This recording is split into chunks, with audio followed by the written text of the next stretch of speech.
battery cranking stress tests. The meter on the right is showing current. Every digit is an amp, so right now with the key on, the battery is drawing 19 amps. The meter on the left is going to be recording voltage as well as minimum voltage, which we'll pay attention to. We're also going to count the number of times the battery cranks over. The bike is an Aprilia Capanord 1000cc V-twin, and we're starting this test off with a Deca ETX14 AGM battery, as it is an excellent battery. An Odyssey is perhaps a little bit better, and a Yuaso not quite as good, but this is our reference benchmark test.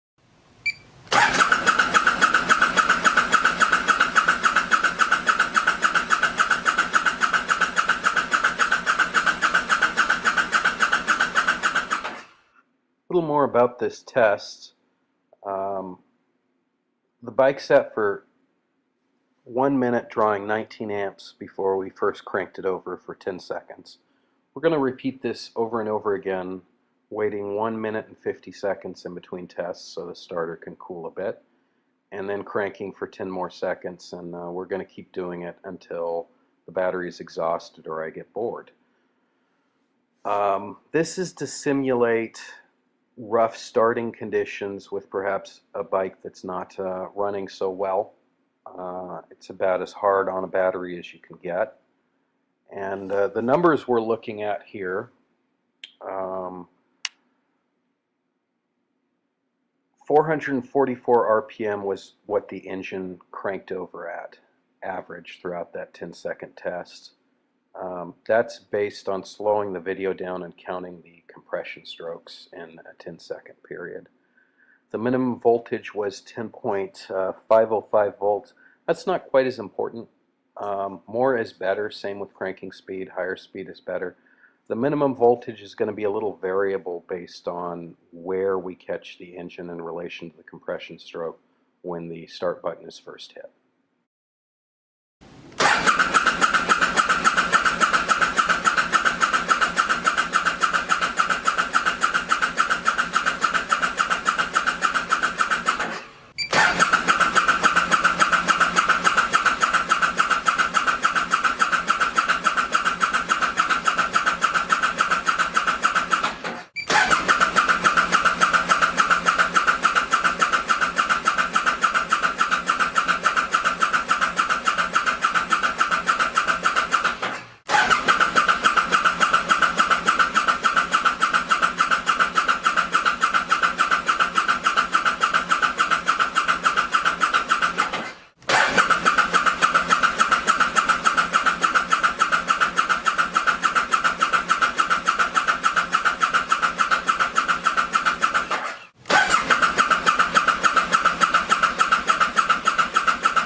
Here we go, one on top of the other. 1 minute rest. That's it. That's it. She's done. Whoa!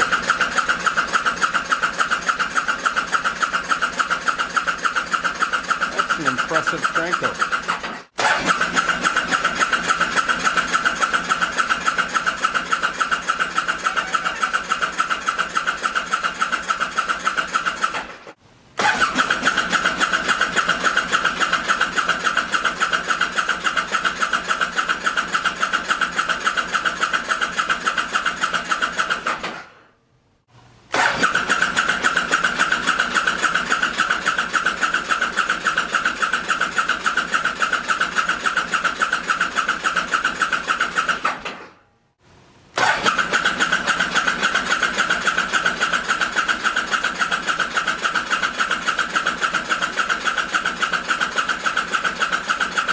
Test.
Not bad.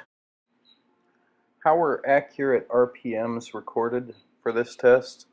Simple.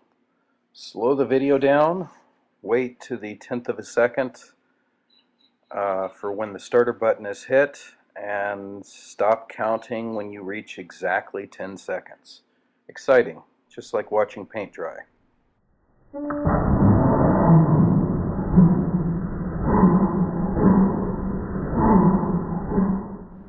This wasn't as exact of a test as could be done with fixed equipment indoors, but it's good to use an actual bike to determine things from time to time. The test conditions were similar for both batteries. It was 64 in the garage instead of 69 when the anti-gravity battery was tested, and I tended to hold the starter button just a little bit longer, about 3/4 of a second longer on average during the tests of the anti-gravity battery. So that was a little harder on the anti-gravity battery, but it's as close as I can get, and it won either way. You may be wondering why you don't see any Shore-Eye batteries in this test. Well, this test is one of the final, and the LFX18 and LFX21 sent to me that I was required to keep in serviceable shape failed to perform as well as the $75 lead acid battery used in this test. The Shore-Eye LFX18 and LFX27 that I was allowed to test destructively both failed outright during the same test that the lead acid batteries and anti-gravity battery passed. One just by going open, and the other one in pretty impressive